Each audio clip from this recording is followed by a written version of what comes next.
Neighborhood Board. Neighborhood Board meeting has begun. Election of officers to serve Is that, sorry, for vice chair. Madam Chair? See if they have quorum. Do we have Angela, can you put up your turn on your video? I think I powered it on. Okay, you got it on. Excuse me, Madam Chair. Go ahead, Ken. I just wanted to recognize that there's individuals that are interested in being vice chair that are not currently on right now, and I think that it would be appropriate that we would wait. So I make the motion that we defer this until there are more other persons that express interest in being there, so we can all benefit from hearing what they have to say. Sounds good. Is there a second? Second. Any discussion? Yes, I do have discussion. Go ahead, Angela. Am I allowed to speak? Yes, I did. I said, go ahead, Angela. Thank you, Chair. Congratulations. So much, Angela. Go ahead. Candace's Thank first you. time. I was just inquiring if who are the other vice chair people who want to run? It has been shared with me that there is expressed interest of which that chairperson is not present to mention. And so therefore, with the interest of having those that are interested in being vice chair to be present, the motion has been to defer until the next meeting in January, until that board member can be present. Okay. Okay. There's just an absence.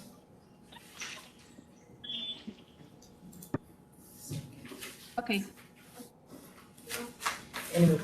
Any more discussion? Wait, what's the discussion about? Discussion is about deferring vice chair until next meeting in January. We have an absence, expressed absence of a person that is not here, that is interested in being vice chair. So therefore, to expect that board member to defer it until January until we have that member that is interested in it to be present. Okay. Can I say something if that's okay? Sure. Yeah. Yeah. I just wanna say that I think we should just get it over with. So that's just my opinion. Madam Chair, can we call the question? Go ahead. No, that means it's not. Let's vote. Okay, I'm just gonna go down the road. And this is to defer it. This is, so the motion on the floor is to defer the election of the vice chair to next meeting, that's in January. Okay. Evelyn, I defer. yes. Yes. Fiosa, I defer. say yes. Yes, sorry. Ken, Aye. Donald, Aye. Doris, Yes. Eric is not here. Card. I'm not present. Oh, yeah, oh, there you are. Okay. And then- Nay. Well, then we can nominate. Any nominations for vice chair? Wait, so, Oh, so we're not deferring it. Madam Chair, I wish to withdraw my my vote. I second. Except Wait, what's no. going on? That's okay. Great. The democratic process. I'm sorry, I wish to withdraw my, the motion that I had on the floor. Second. Thank you so much. That's the second. go ahead. Okay, so we're gonna have nominations. Any nominations for vice chair? I nominate Eric Irwin. I'll second that. Eric, do you accept? If I recall correctly, I think there was other interest from other people. I don't mind stepping back and being something else. I know that, so I'll pass, but thank you very much, unless there's no one else that wants it. Is there anyone else that is interested in vice chair? Donald, Sure enough. any second? I'll second that. Okay. And I'll withdraw my, no, I'll pass on the next year. Alrighty, thank you, Eric. Thank you. Any think we're gonna go for a vote. I nominate myself. Okay, Angela, so that would be vice chair, second chair. Right. That's, There's only We're one, gonna have a second vice no, you only, only one. myself. currently is, Okay. So it's up One against seat. Donald versus Angela. Point of personal privilege. go ahead. Um, so the thing about, various vice chairs, I think that the interpretation that was discussed in the last meeting, where Amanda also, I think, agreed that there can be various vice chairs, is very inclusive of people who want to help the community and to raise up concerns. So to this point, I think Eric should run as vice chair, and also that there should just be, my proposal is that there could be various vice chairs, that there could be 3 vice chairs. So I make yeah. Can move. Make the motion. You can make a motion, Angela, to have, how many vice chairs do you think we should have? What is your suggestion, 2 or 3? Sorry, So Madam I Chair. make a motion. Are we May I- still on the You know, motion for just is it vice out of chair by order? itself? Not? So this is out of order, is that correct? Because we're voting, the motion on the floor is just the voting on the vice chair itself and not, We haven't voted, we started haven't voted, voting. okay. Can I make a motion to only have one vice chair? Happy birthday, by the way. Thank you. Angela, Oh, so if he makes a motion to have only one vice chair, are we going to vote on that first? Or do I have to make a motion that, can we accept 3 vice chairs at the board? I'm okay with having 3 vice chairs. yeah, but he has to make the motion. Angela, you need to make a motion. Okay, I make a For 3 motion vice chairs. for 3 vice chairs to be inclusive and considerate of the senior representation, legal representation, and advocate representation. Okay, I second. I think that's very nice, yeah. Inclusivity is good. No, so Any second? 3, it was seconded. Second, Yeah. I second. Any discussion? Uh, Hearing none. I Alright, love the thing about inclusive, be inclusive, but we have 4 of those to fill. Why would we need other, I mean, it's just a title really. If you wanna do the work of the vice chair and you wanna help, you don't necessarily need a title for it. It's a title contest at this point, because you just have one of each stick to the basics. If you really wanna help that much, feel free to help and be a co-chair to any of those positions, but we don't really need 3 titles. So I think Eric is trying to say something. Go ahead, yeah, Eric. go ahead. No, yeah, I just want to say thank you, Angela, for thinking of that in that way. But I also think maybe sometimes too many hands in the kitchen makes things a little bit difficult, but I really do appreciate you thinking of me that way. I'm okay with 2, but I would probably pass if we already had 2. I would withdraw again, just to make it clear. But thank you. For the interest in time and clarity and the history of this board, I welcome anybody to be involved. In any capacity is welcome, including community. I would never deny anybody any engagement on any level in the community and in the government in speaking out. So in that nature, and for the history of this board, which I have the longest, there has been many and multiple vice chairs. And again, inclusive and without or with of any title, everyone is welcome for engagement. And with that being said, is there any move to have 2 vice Any more? chairs?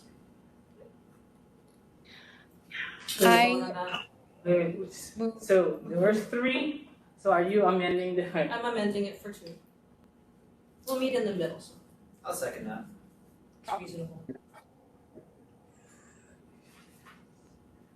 So it's just friendly, so you, Yeah, we're moving for 2. Any nominations for these two? I believe there was already interest from Angela Yeah, but so, and from Donald. so what's on the floor is actually, the motion is to have two vice chairs on the board. So that's the discussion.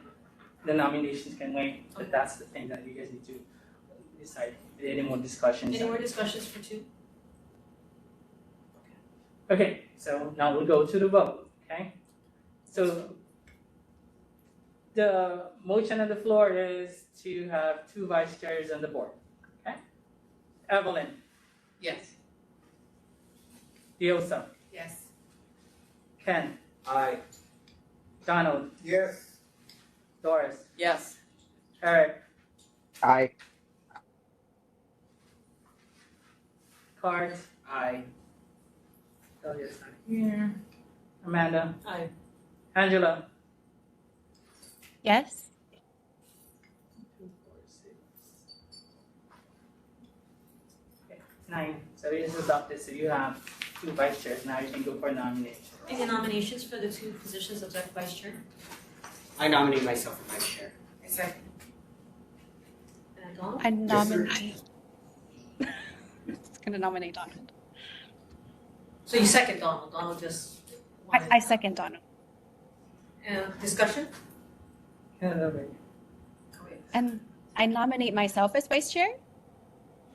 We only have two positions. That's fine. So you'll have an election. Okay. So I need a second. you don't need a second, actually. Oh. Okay. Any more nominations? Any more nominations? Point of No. personal privilege.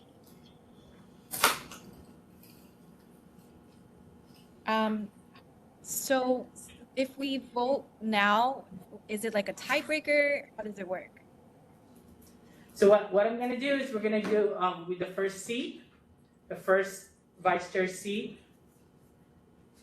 Any everybody votes on that. You will need 7 people to vote on that, and then we'll go to the second vice chair seat as well after. We Okay. keep voting until people get 7. Okay. So, okay. Then point of personal privilege.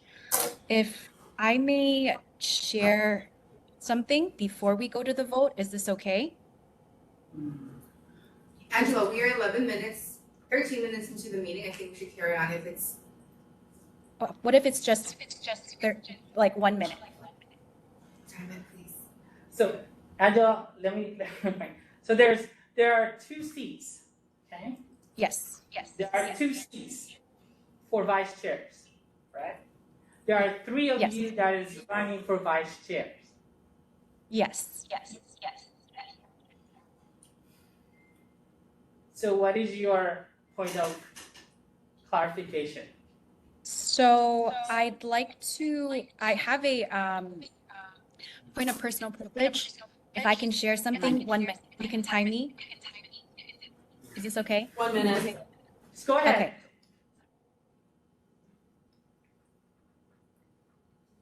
No, start.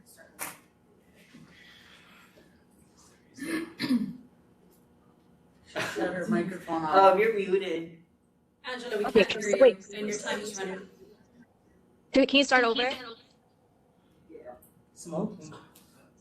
Hello? Can you start over? No, Hello? you are already on time. Wait, This okay, meeting so is I have started. 5 resolution. Okay, I'd like just to share with the board. If I get voted on as vice chair, I have very helpful resolutions. So one is for school safety, and it copies some of the state legislature cadet programs that was adopted, Senate Resolution 34 that Amanda worked on. And also financing plan for Board of Water Supply, something Evelyn was worried about, being priced out of paradise, and be it resolved, the neighborhood board urges the city council to work with Board of Water Supply to create financing program and a judiciary study for the criminal justice system and restorative justice. Minute. Time. Time. Thank you so much, Angela. We'll let the board vote. Okay, so you're just gonna do the first seat. Okay. So when you do cast your vote, please give you the name of the individual that you're voting for. Okay. So you have Cards, Angela, and Donald. Okay. Evelyn,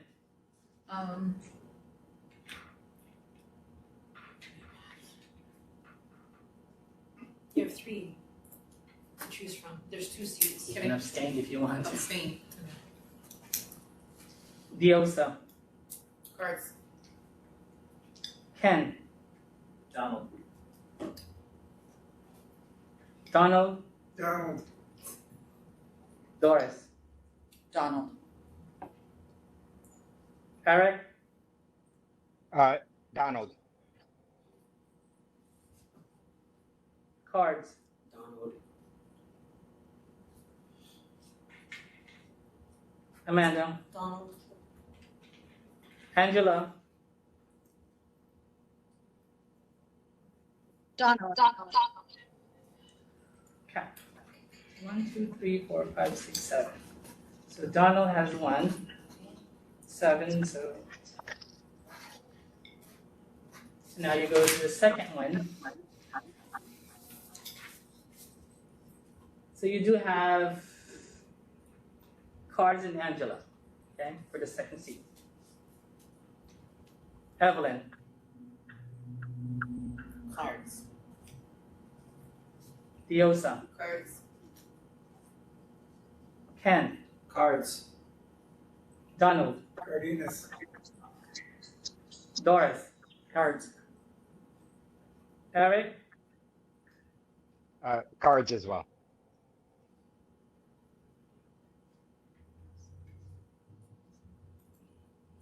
Amanda, Cards. Angela, At this point, I'm just gonna go for cards. and then Cards. Cardenas. Okay, so you're the second vice chair. Congrats. Congrats, everyone. Yay. We're done? Yeah. We're gonna move on. Yes, move on. Our 3 city monthly reports, starting with Honolulu Fire Department. Agent.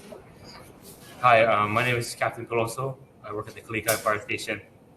I want to share some naloxone statistics that were requested at the last neighborhood board. Oahu's total incidents as of October 31st were 84. Total doses administered were 113. In the Kalihi Palama area, bordered by Middle Street, School Street, River Street, and Sand Island, there were a total of 5 incidents. And the sample size is too small to determine any trends yet. And it reflects only incidents that HFD responded to. And for more information, you can visit the Hawaii Health and Harm Reduction Center website. Incident stats for October, there were 9 structure fires, 1 wildland fire, 11 nuisance fires, 2 cooking fires, and 19 activated alarms with no fires. There's 223 medical incidents, 0 pedestrian accidents, 15 motor vehicle accidents, 1 ocean rescue, and 3 hazmat calls. Our fire safety tip has to do with holiday cooking safety. It reminds everyone to stay in the kitchen and focus on cooking. When you're on the stovetop, stay at home when cooking your turkey and check it frequently. If you want fried turkey, we suggest purchase it from a grocery store or restaurant, or buy a fryer that does not use oil. Turkey fryers that use oil are not safe.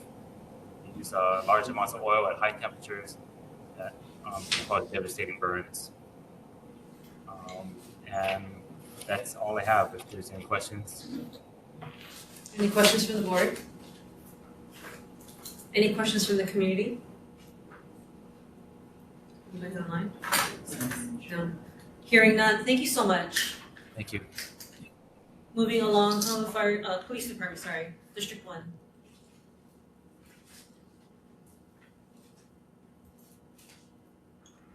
I don't see the tenants that you show. Okay. Seeing no one, Police Department District 5. Hi, good evening. Lieutenant Keon Hong from District 5, Kalihi. The stats for the month of October were burglaries, 11 compared to 7.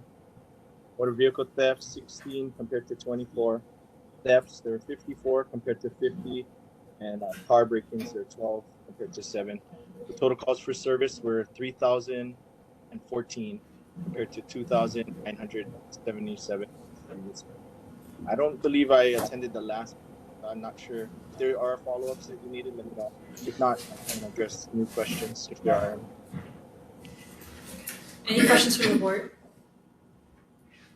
Any questions from the community? Oh, Evelyn? Sorry. Just a comment, a shout out to Lancaster. He's a FTO, recent graduate, class 209, is a Cullen, which is my son. He's there now. Nice. John, I just have a comment also. Okay, go ahead. yes. Hi, so I live in Kalihi there on Banyan Street. And I just want to say thank you because I walk my dog like on Kanoa and Pua Lane. And I see the policemen driving by all the time. And that little group of young men from the Merite Housing now have found someplace else to party. So thank you very much for paying attention to that. Thank you. And George? Online? Hey, yeah, we got two questions. I guess more with the drug use in the community lately, are we seeing anything that's more prevalent? We seem to see people smoking from crystal pipes like out in the open. I know this isn't a new problem, but it seems to be something we're experiencing weekly now. You know, before it was kids kind of, you know, smoking their pakalolo or whatever, but now this stuff just seems like it's taking over. It's blatant. Can we see a rise in that or what's going on? What area are you talking about in particular? Just curious. Like Kapalama, kind of near the canal, by the college, Rafa King Street. I see. You call it in, just curious, like if it is seen, what my best course of action would be to call 911, describe the people, the location, and then we can address it, because I highly doubt that if our officers see that, it would not go without being addressed. So if you do see it, try to call. I don't hear that being seen by my officers in that area. During the day, you're probably talking about? Yeah, mostly in the day, sometimes at night. I mean, like we see the same characters. I don't know if they're homeless or what. Like people, almost like new people you don't see in the neighborhood. Like, you know, that just I don't know. Yeah. I seen them recently. We called last week somebody in front of the 7-Eleven, like kids running around and they're smoking batu in front of 7-Eleven in the broad daylight. Okay. Did the officers respond? We didn't stick around, but by the time we drove back, we didn't see anything going on. Maybe 15 minutes later, so we don't know. Sometimes it's good if, you know, especially because you are very concerned by jumping on the board meetings. It would be good if you do have time to stick around, or at least give a callback number, because that could help with the investigation. But it's good to call either way. But yeah, that would help. I probably could look up the case if you have the date and time just to give you a disposition. But that would be my. Okay, awesome. Thank you so much. Thanks. Anybody? Any more questions from the community? Hearing none, thank you so much. I have a question. Angela? Yes. So we were at the Kalihi Park, and Sergeant Owato and one of the officers was there, and we were cleaning up. And it was for Councilmember Tyler's office. It was the news blast, and there were shady things that were going on, and a lot of illegal tagging. So it's good to see District 5 community policing team and some of the people from the community cleaning up. So I have photos as evidence. Yeah. So Thank if you. there's gonna be, question is if there's gonna be any more organizing, I think that's just such a good idea. Yeah, Sergeant Otto would be the best contact person. Sounds like you work closely with him. So for those types of projects, you could reach out to him, and I'm sure he could schedule something. Okay, thanks. Thanks. Thank you, Angela. George, second and last question. Hi, sorry, I'm George's wife, Mary. So I had another concern about parking along King Street. Sometimes we'll walk along King Street and right in front of Toshi's, by the print shop, right before Richie's, there are cars parked horizontally, so I'll have to walk on the street. I've called before for illegal parking, but it seems like these cars are parked to patronize these stores and everything, but in the same sense, like I don't have a place to walk. I have to walk on the street. It seems a little unsafe, and you know, it's a constant thing. Yeah. So with parking complaints, we can try to check the area, especially if it's a chronic complaint. But continue to call, because the more people that call, the more it becomes known to us. You know, so if you're the only one that called, like 100 people gotta walk, it might not be addressed more often than it should be. But I'm sure when you do call, somebody does address it at that time. But like you said, if it's new customers patronizing the businesses in the area, the new customers wouldn't know that it's being addressed, and they'll park in the same fashion. Also, it's good to let us know which businesses maybe, because then we could reach out to the business owners to let them know that, you know, their customers are parking illegally, causing a hazard, and hopefully they can address it by either creating more parking or letting their customers know where the proper parking areas are. But yeah, continue to call. I'm sorry that it's a constant thing, but like you said, if it's new people, new people got to get educated every time. So maybe the businesses would be the best to be educated. So if you do call, like with your husband, if you stick around, that would be helpful, because the officers can put, you know, more of a face to the complaint, and then they can address it more deeply. If they just get an anonymous call and they see the violation, address it, they may have to move on to the next call. But they could give you more time if you do reach out to the officer personally and explain the situation.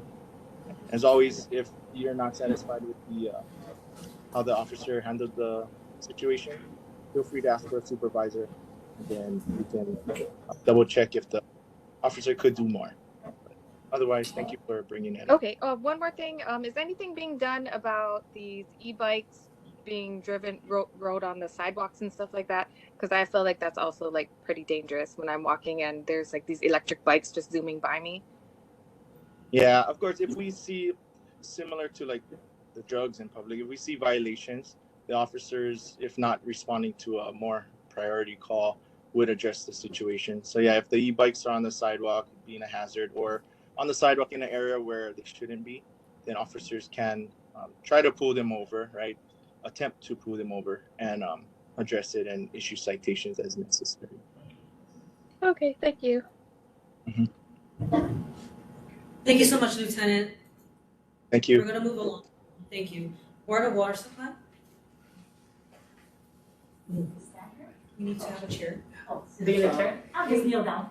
No. Let's go right ahead. This part's. Yeah. Oh, the speaker? I'll just talk really loud. Okay. Hi, everyone. I'm Iris Ola from the Board of Water Supply. I just wanted to come in and meet you guys for the first time since I've taken over the board from Warren. So happy holidays.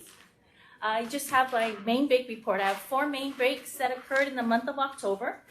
It was on the 2nd of October, the 5th of October, 11th, and the 19th. And the locations were at near 1514 Dillingham Boulevard, 2425 North School Street, 717 North Vineyard, and 1901 Kamehameha Highway. So those are the 4 in your neighborhood on October. And I just have the general announcement. So we're announcing this early because there's no meetings, a lot of the other neighborhood boards. But our 2024 poster and poetry contest. So we've launched it.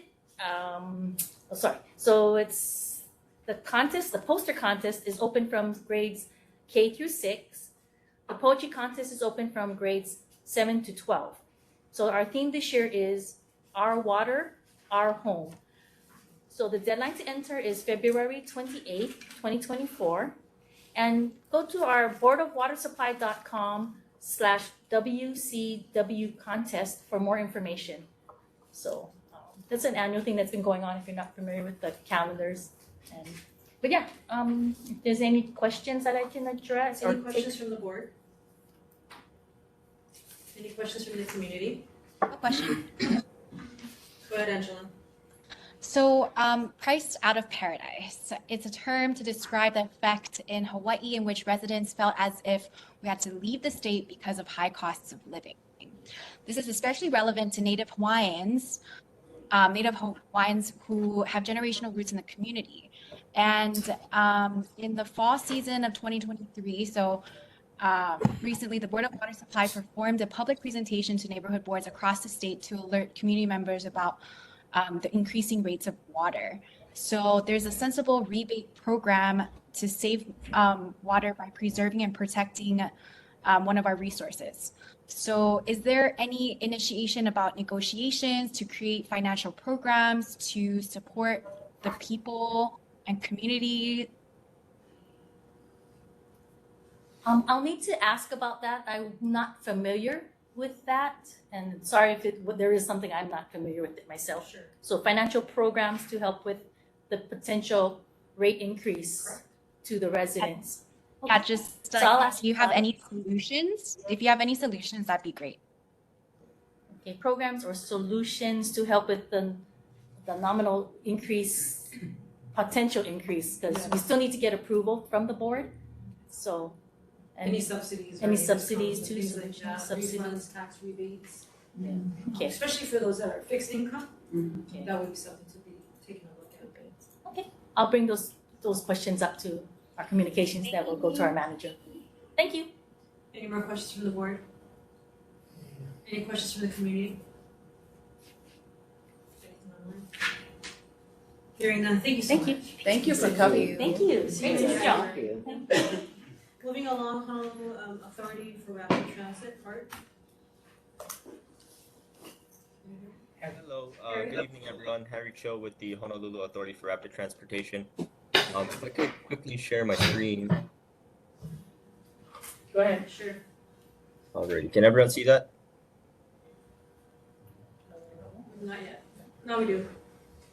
Okay, so this is a quick announcement for a road closure in the area that will begin at the end of the month and will continue into the summer of next year until around July or August. As you can see on the map, a portion of Koho Street, which is along the Kapalama Canal, between Dillingham and Kaumuali'i Street will be closed 24/7. So both of the lanes going Makai and Mauka will be closed for the entire duration, and street parking along that section will also be restricted. This closure is needed for micro-tunneling work at the canal and is part of the utility relocation project along Dillingham. And I added the link to this flyer in the chat, so feel free to share that and refer to it for more information. Also regarding Hearts community meetings, so every other month we've been providing online updates for the community. However, we'll be adjusting them to be held quarterly moving forward. So our next meeting will be held on January 25th, and you can visit our website, which I also included in the chat for the details to join that. But other than those two announcements, I don't have anything else to report on, but I'm available for any questions. Any questions from the board? I actually do Go ahead, have Curtis. one. Why is the closure from November to July? I would understand if it's 3 months, but it feels like more than 3 months, right? Why does it take that long to have the closure that long? So the closure is based on the work activity, and the work activity that needs to be done at the Kapalama Canal is going to take about 7 to 8 months, and that's the reason why the closure is for the duration of the work. Okay, and what consists within the activity? Like, are you trying to like work the waterways? I just need like a bit more detail on like why the closure, like what is taking so long to, construct this area. Sure. So I can get back to you with the details on what exactly will be taking place. But generally, I don't know what the details of this, but the work that needs to take place is micro tunneling. which is part of the utility relocation process underneath the Kapalama Canal to relocate some of the utilities. But again, I can come back next month or I think next month is a recess. So I can email the board and I can also report in the January meeting the exact details of the work activity that needs to take place here.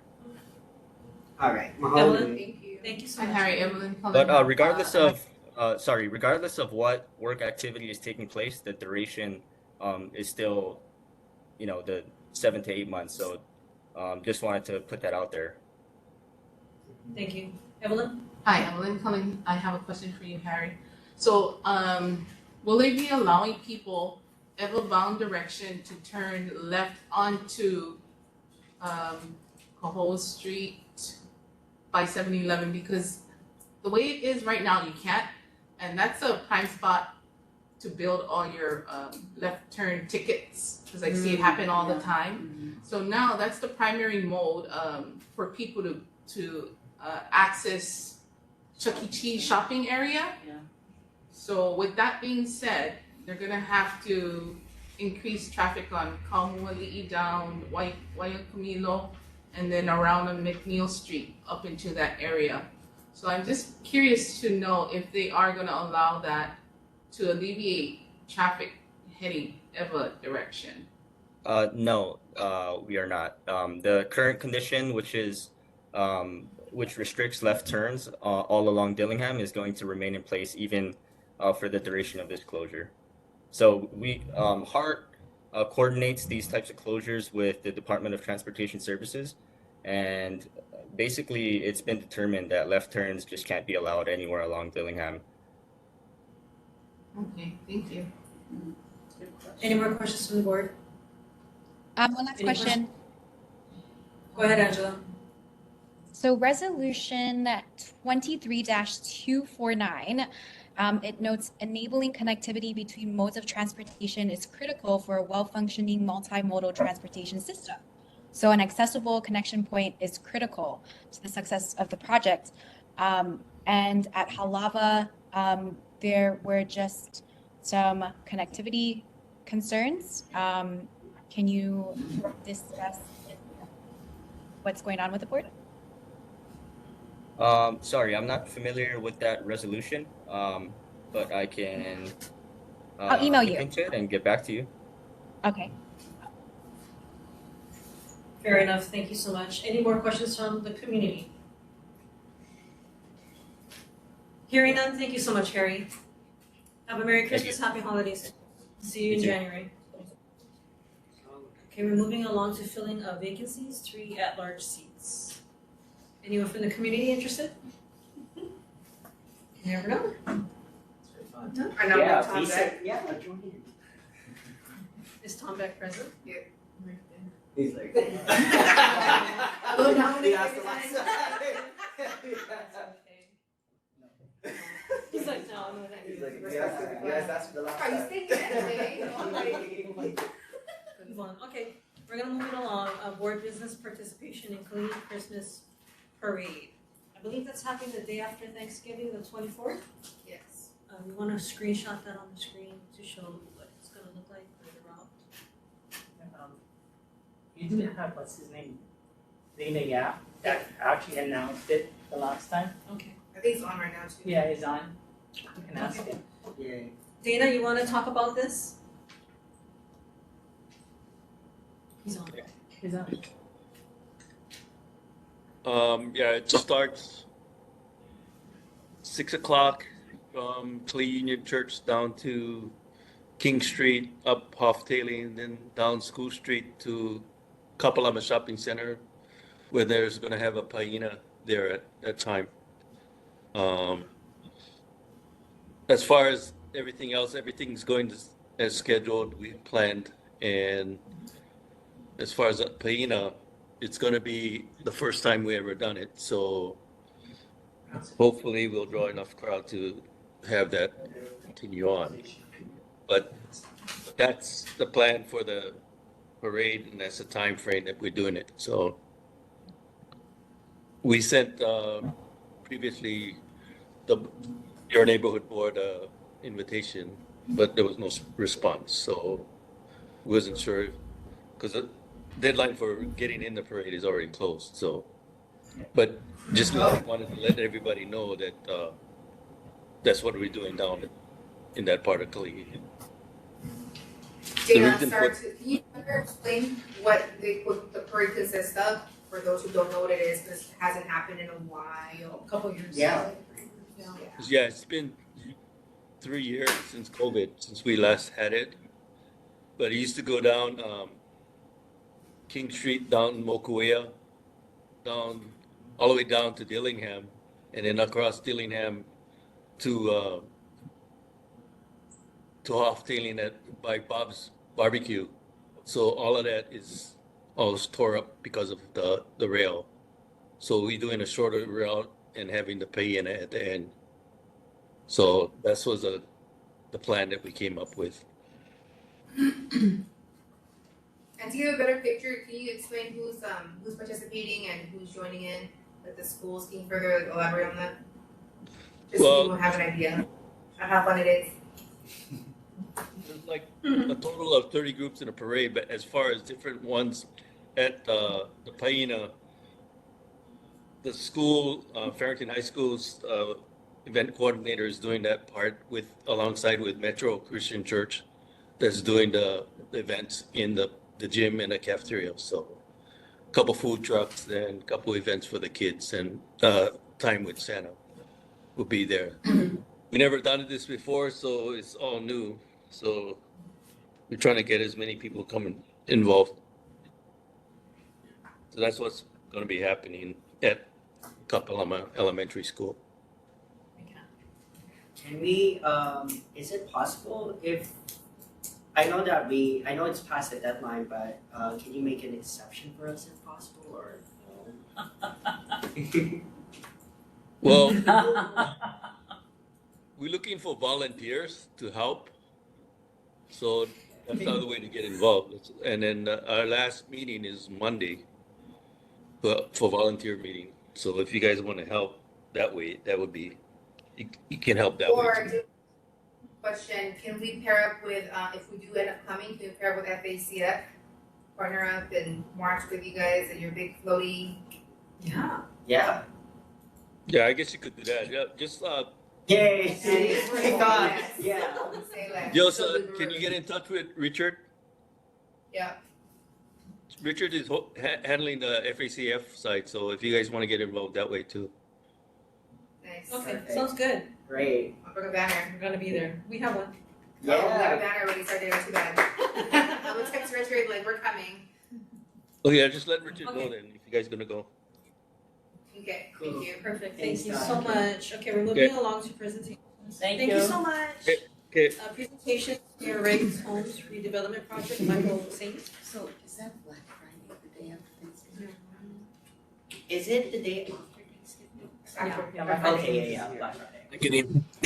Just say hello to everyone. Our team is very pleased to have the opportunity to give you an update on Mayor Right Housing, and I'll turn it over to my colleague Mo Mahana and Chris Duker. Hello and good evening. Can you hear me? Yes. Excellent. Always good to do a check. I found that I speak and sometimes nobody hears me, and I do my best work that way. So it's always good.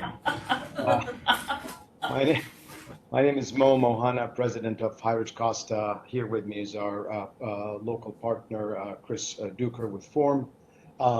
We are here really to introduce ourselves and let you know of an upcoming community meeting that we will be updating the community on the Mayor Right.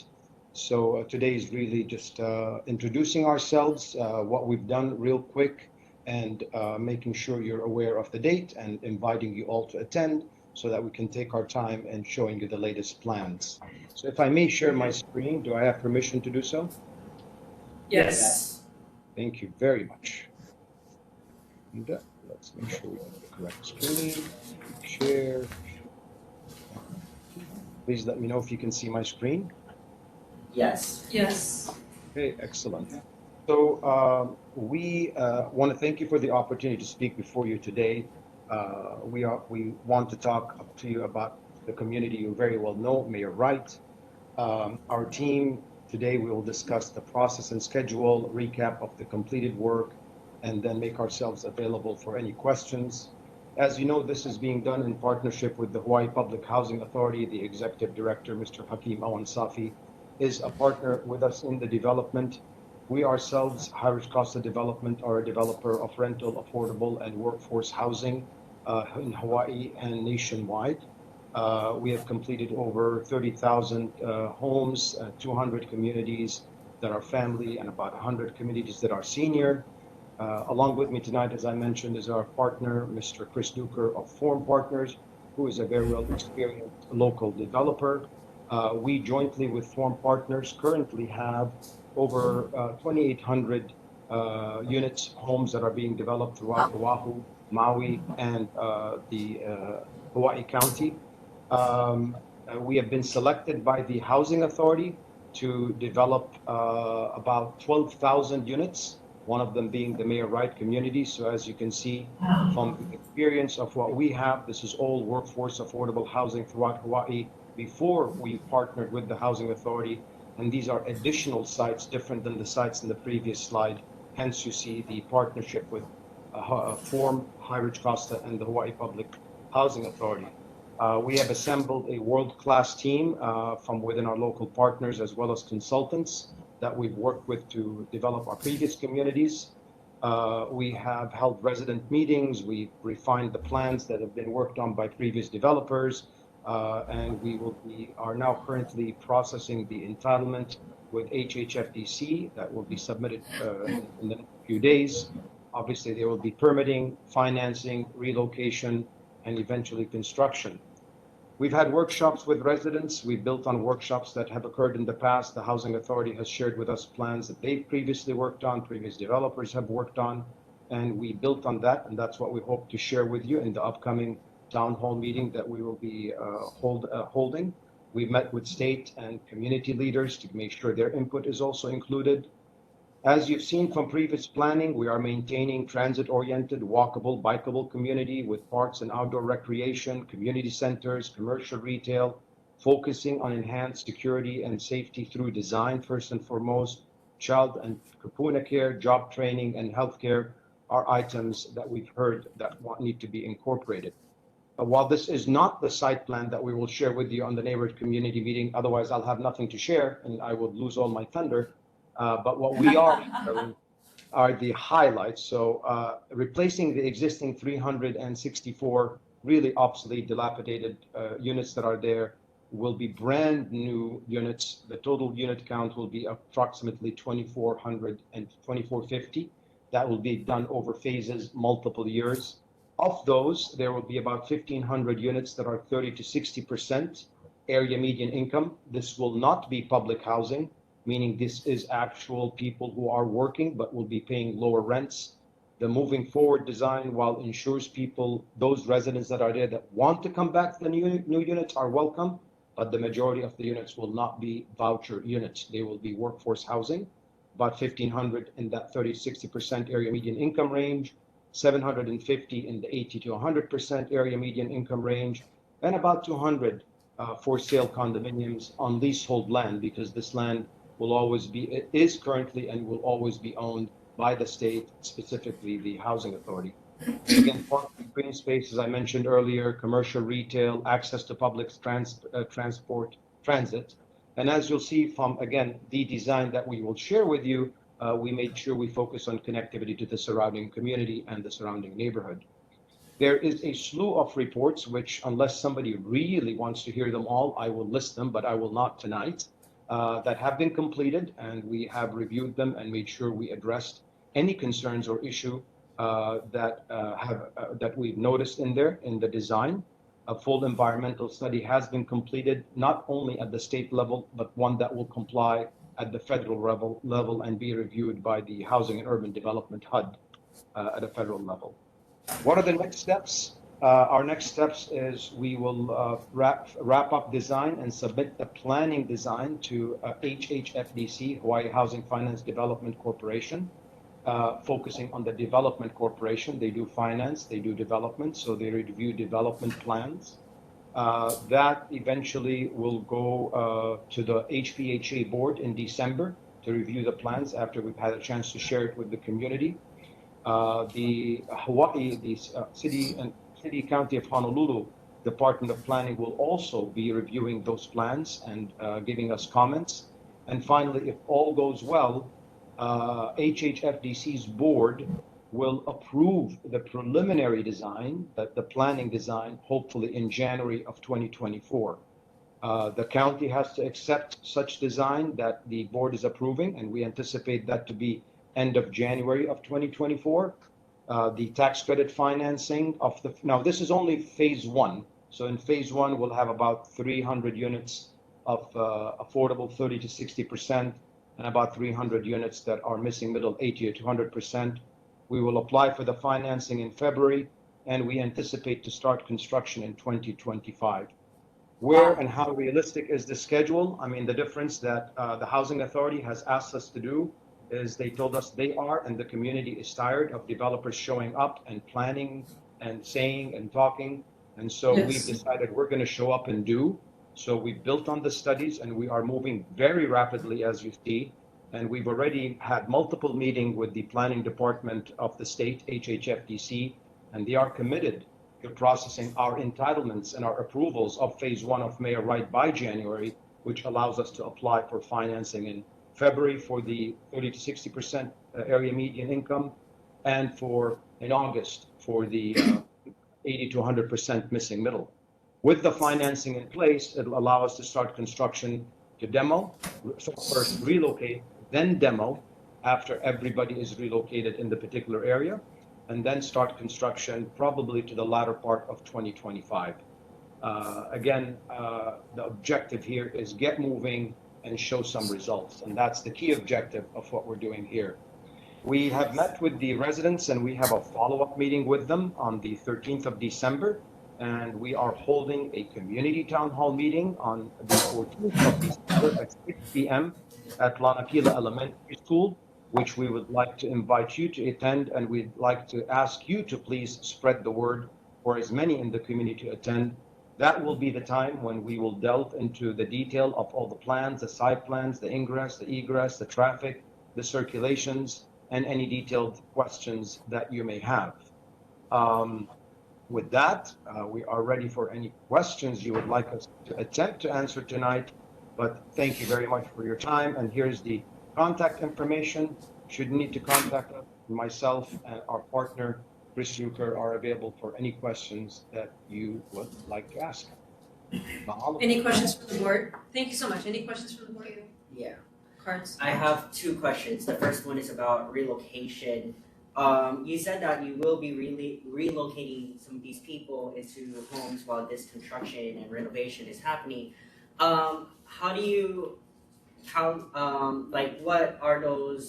What is the relocation gonna look like? Like, is it accommodatable? Is it just like, because I'm just worried about like, they're being relocated, but it's like worse homes, crappier homes. Yeah, and then the second question is, I was just kind of doing the math, and I could be wrong, but you did say that it's 3% of people that make the median average salary, which is the average salary here is $36,816, and looking at it like 3%, it's going to be like $11,000, and an hourly salary for that is going to be $5.29. So I'm glad that it did reach that income, but I am worried about like if the reconstruction is gonna like be higher, how much more would you predict the rent be, or how much more would the mortgage be? Because that prediction could go higher. We've seen it with the rail, we've seen it with other constructions. It could go higher. Okay, let me first answer the first part of your question regarding relocation. There is a relocation consultant that is hired by us and the Housing Authority that will meet with every individual family in order to determine their specific needs, family size, income, and all of the above, and relocate them to an appropriate community property. They do have vouchers Those are fair market vouchers. So that is regardless of their income, those vouchers will afford them to pay market rate rent to wherever the relocation consultant will place them. Those vouchers are 12 months and will be extended another 12 months and have the ability to be extended beyond that by the housing authority. As to your question about the incomes and the ranges, I am not familiar with any of the numbers that you suggested, but I can share with you the published rents and incomes from the HHFDC, and I'd be more than glad to share those in our upcoming presentation. However, as to any of the residents that live there, they will maintain their vouchers and the right to return. If any of them would like to return, they are able to return, and they would still have the voucher, and they would still be paying what they're currently paying, which is 30% of their income, not 30% of the new rent that we would publish. The new rent that we would publish is for non-residents, non-current residents of Mayor Wright, and those rents are published by HHFDC, the state agency, every year, and every affordable housing community at 30 or 60% or 80 to 100% must comply with the published rents, less the utility allowance that's dictated by the county. I hope I answered your question. Thank you. Thank you. Hi, Evelyn Cullen. I have 5 questions, quick and dirty though. Okay. Okay, so the first. Let me take notes if there are 5, because my memory is good up to 2. Go ahead. So just tagging off of the relocation, please make sure that you're communicating with the area schools. I represent one of the middle schools in the area, and a big number of our students come from there. So if they're going to be relocated outside of our district, that's going to affect our numbers in our school. So make sure you guys communicate that well with our administration.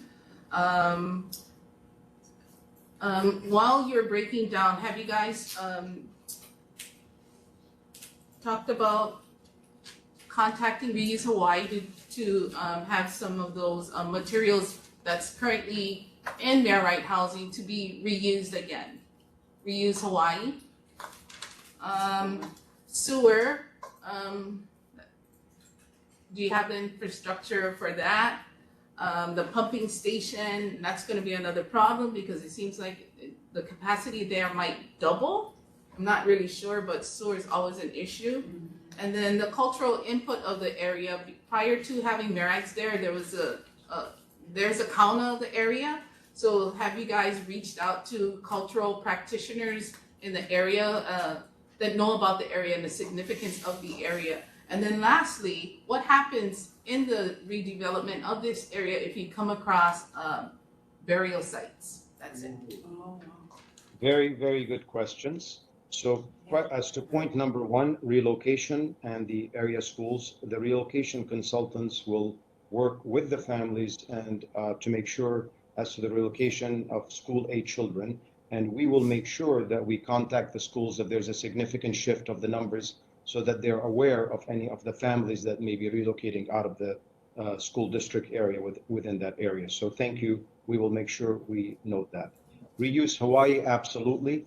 We always contact reuse companies that are local wherever we develop in order to be able to reuse recycled material, or even if it can be reused and recycled necessarily, there are many other groups or many other agencies, families, activities we've seen where what we believe is not usable is usable to many others. So that is definitely always a focus from a sustainability perspective.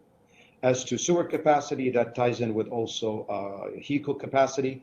Current capacity projected for the site after, if we remove about half of the units, which is the anticipated area to be removed for the first phase, sewer capacity is going to be limited at about 800 units total, including those replaced.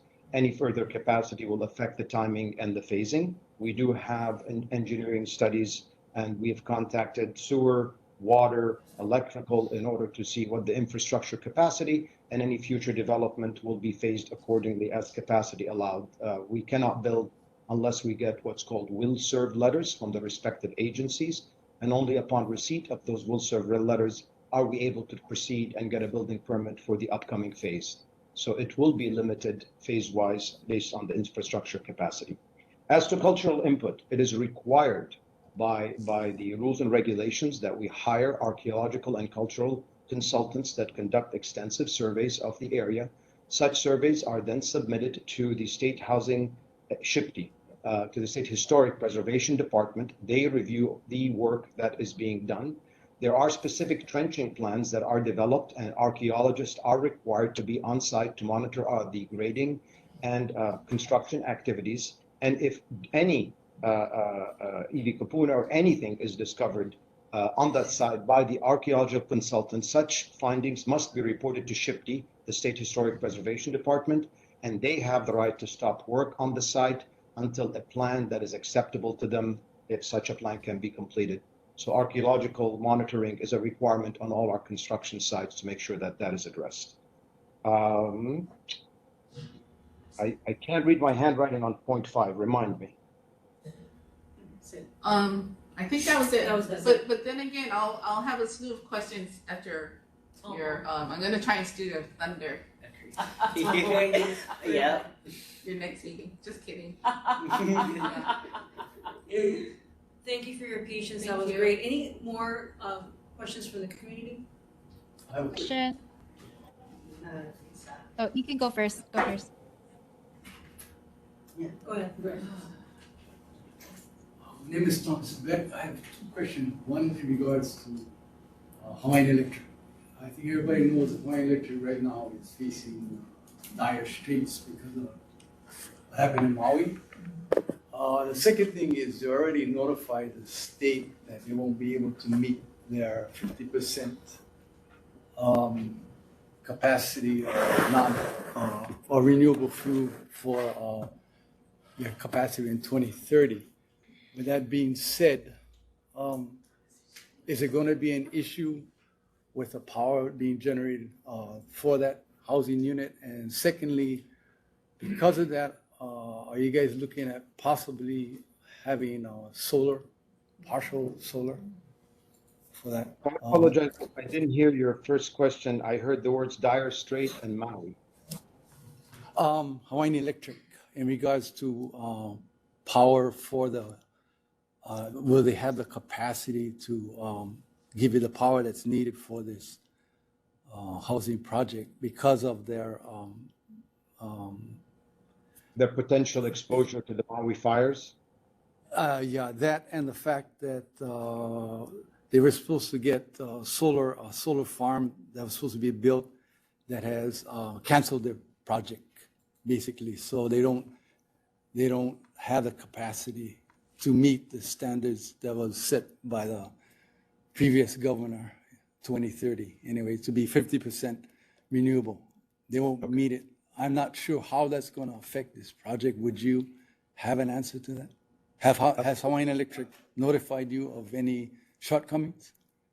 So we have submitted a full and complete application to Hawaii Electric in order to assess. The current assessment shows the ability to provide for the initial 800 units of phase 1 that are projected. Any further units besides that, a formal application has been made to them, and they are assessing in order to tell us what future availability is going to be for the forthcoming phases. So the answer to that question, we're waiting to hear back from HECO. So at this point, just like the sewer capacity, the plan for phase 1 does not exceed 850 units. And until we get further confirmation of expansion of infrastructure, then we can proceed to the next phases.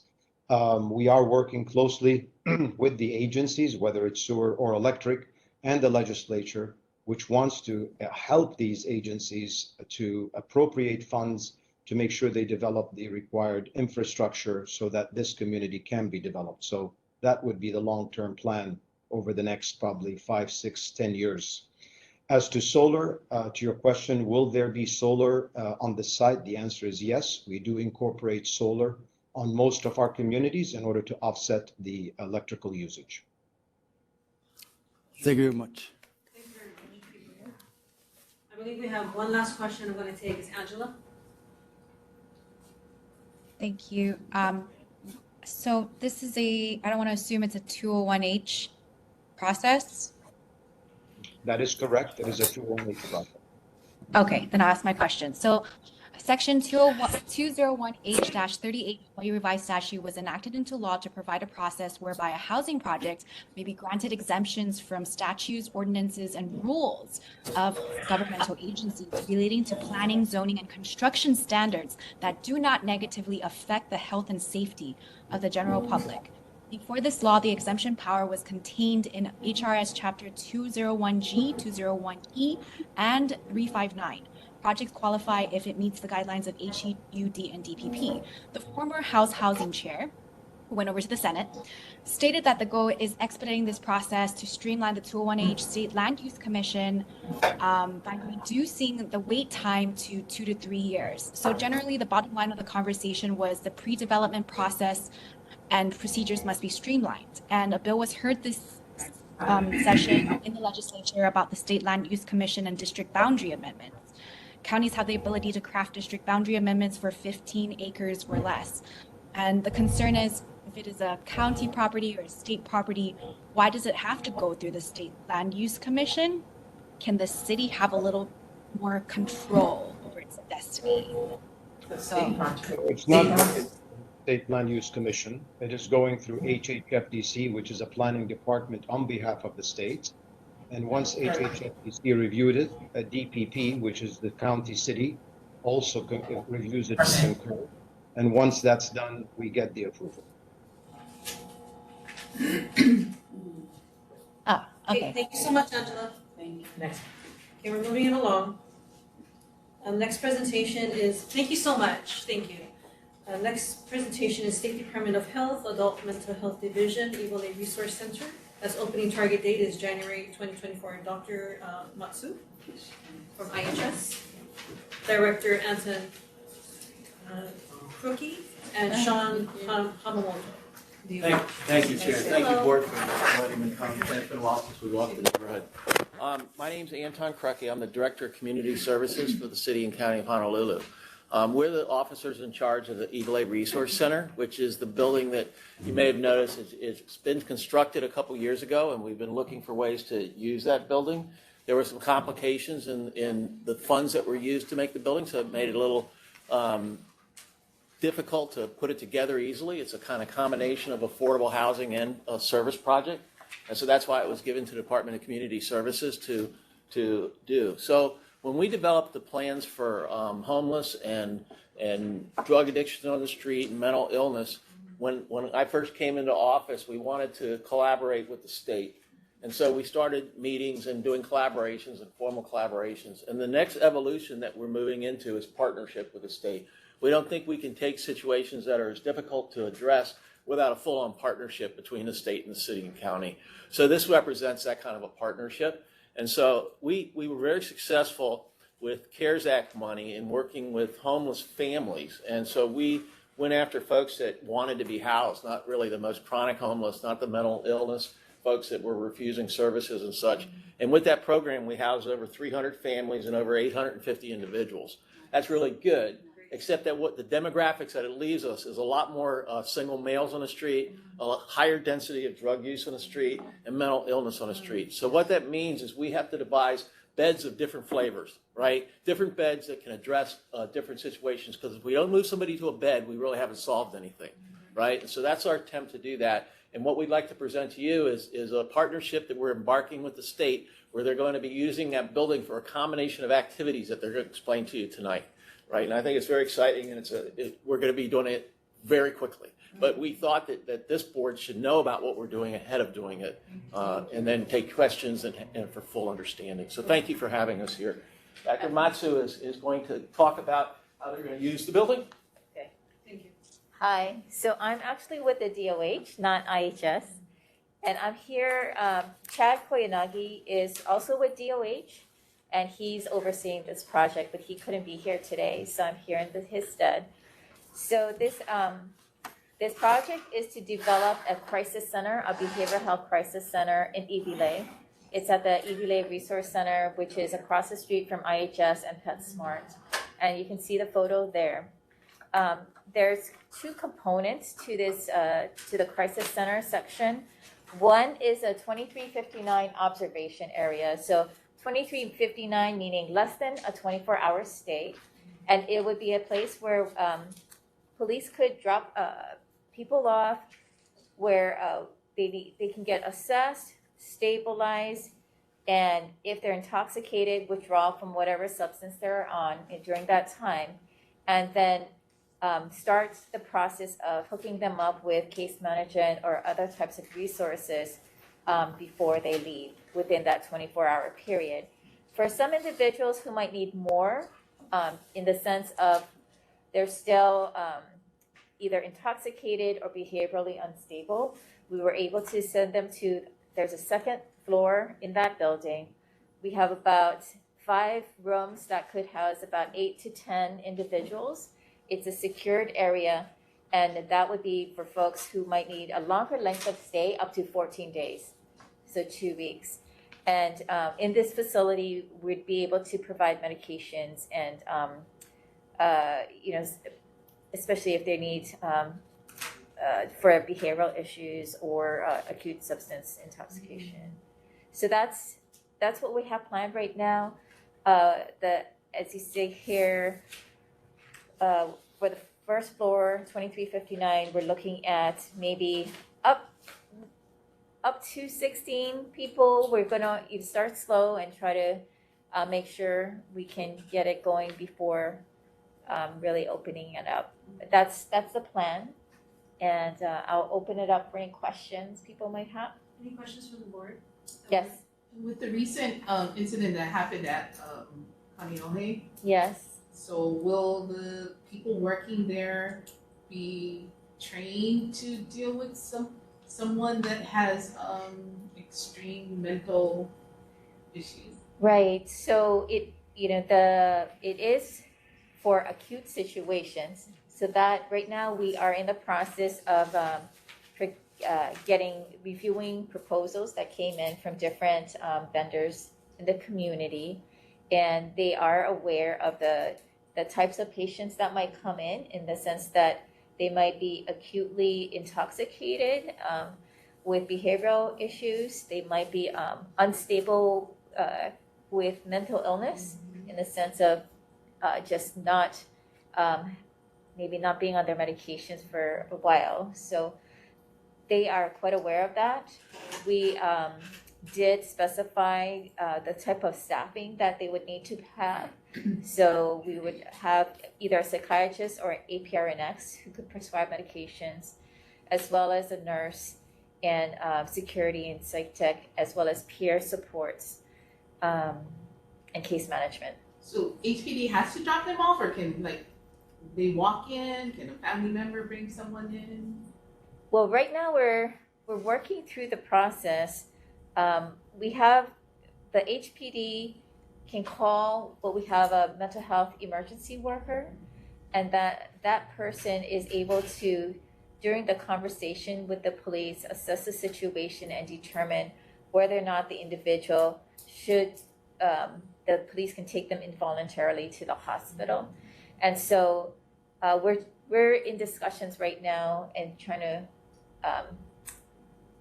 iron out that process. So did you say take them involuntary? No, they go to the hospital, right? That's the process right now. Okay. And so we're trying to figure out right now for our situation, because it's not connected to a hospital. Right. Right? And so we also have to be cautious that we don't want somebody to be dropped off who might be having a heart attack, for example, because we won't have, necessarily all the equipment to manage that where you might need an ICU or something. So it's in the beginning stages, and once we select our vendor, we're going to be working with them closely to develop those processes and procedures. Okay, there's another question, Ken, go ahead. First off, just a comment, for the board to know, Dr. Kenagi, he's a psychiatrist, he's been out there, done a lot of phenomenal work, just him on his own, trying to get people to get their psychiatric medication outside there. When you were mentioning about the police coming, that's an MH1, correct? That you're going to use the MH1 process for the police so they can do that on the assessment side, because that usually what happens at Queens is they would call Queens, and they have the 45 beds that are there in psych ward. So is that to kind of augment that, or how's it going to work in this case? police will come in on MH1, bring a person there. Right, we're still working on that process because we want to, we're working together with them also because that is something where there's a big need. That's my understanding, is that they really want to be able to get somebody assessed quickly. And the comment I received recently was in the field. And so that's a component too that we haven't really discussed, and we're gonna have to really think about how to incorporate that. And then the next thing, sorry to go off like policy, the Ninth Circuit just had that ruling, I know that girls here, but where it seemed like it made it more difficult in order to do the type of thing that you're trying to do. I know, like. Yeah, that's why I say we're still working on that process because yes, yes. I know that it was all over the news for the state hospital and the safety. Yes. The safety of everyone is important, not only the patients, but for the staff that's working with them. Right. Even the people that are ventilating.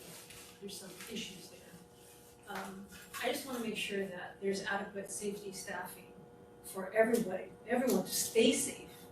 Medical staff. Yes. Very limited in the state of Hawaii, everywhere you go. I know that, I work for the state myself. I just want to make sure that that is being addressed to make sure everybody stays safe. Yes. Arts. Just want to double check, you're with IHS, right? No, nobody's from IHS. Sorry, That was I an don't know error. where I came from with that. I'm the city attorney of Honolulu representing the mayor. And I'm TOH. Okay, thank you. So currently I'm actually interning at IHS, the Women and Family Shelter. Okay. And my experience there, I'm just basing it off my experience with case management and the micro level of social work. I'm very concerned in terms of like, how is this gonna be built? And I just hope that, because the women's shelter, it does not have any AC, the beds are very cramped. And they warned me to be careful on like staying on the beds or touching people because they might have bed bugs. So I'm very concerned when it comes to like this shelter being built in terms of like how it's going to be built, what accommodations. It's already built. It's already built.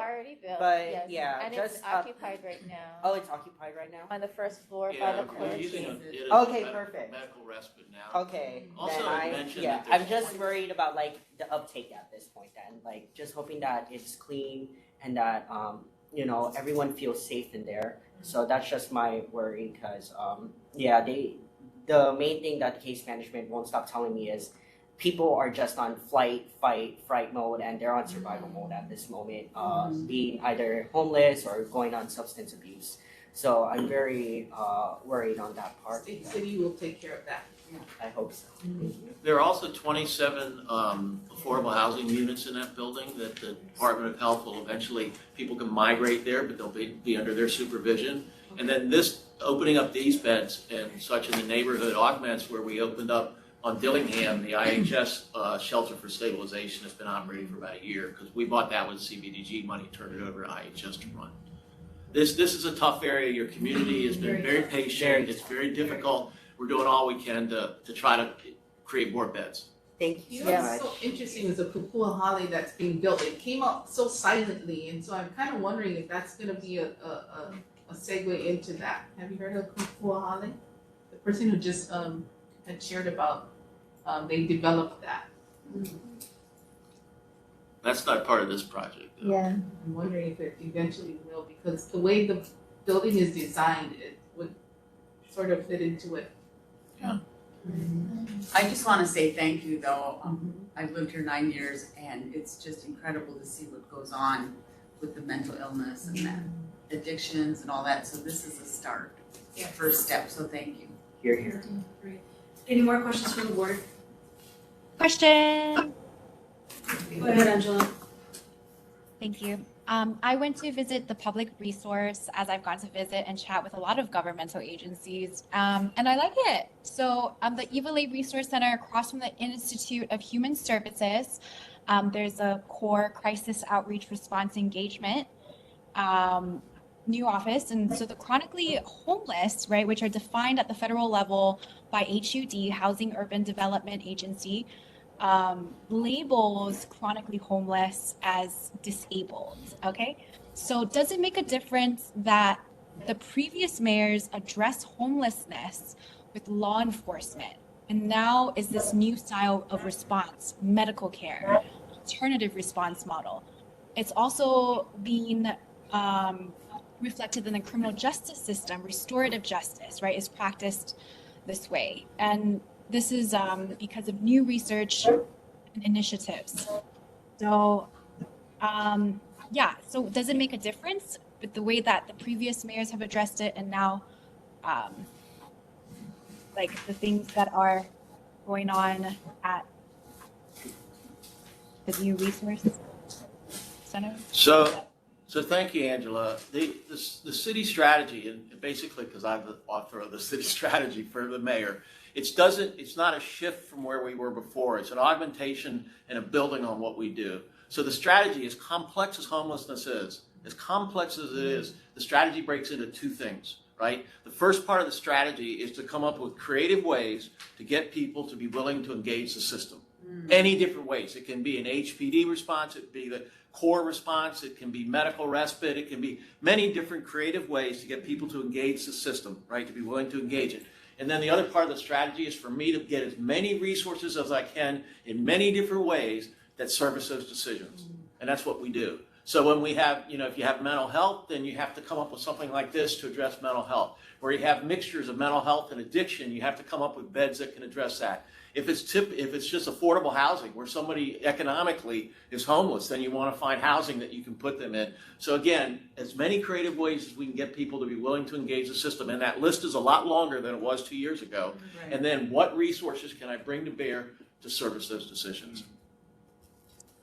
So is it making a difference, right? The new alternative model.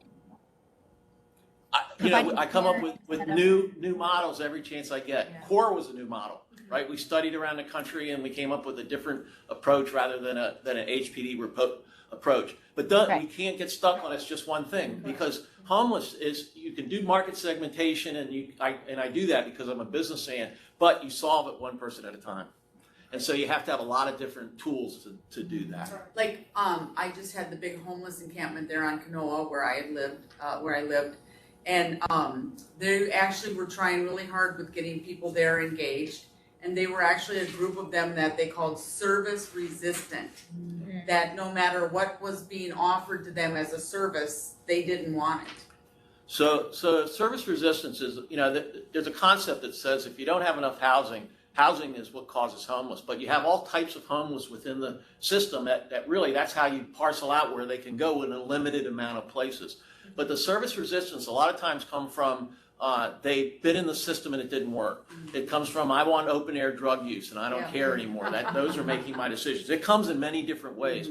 One of the successful models in dealing with that is to take a whole group together where they already have kind of bonded together and put them in housing together. And that's where these villages come into play, where you can work on people in a village concept. And so the state has some they're working on, and I have 3 of them that I'm working on now. I'm going to build some what really will look like villages, and I'm also going to do some buildings that will operate as villages to keep people, and then they can start to create their own worlds, have relationships with people, and that's how they can move along. I also am engaging churches and working with churches to adopt families. Again, as many things as I can do creatively to get people to engage the system, and then what resources can I use to service those decisions. Good for you. Thank you so much. Thank you. Any community questions or cars you have questions? Just one more, yeah. You talked about those villages being built.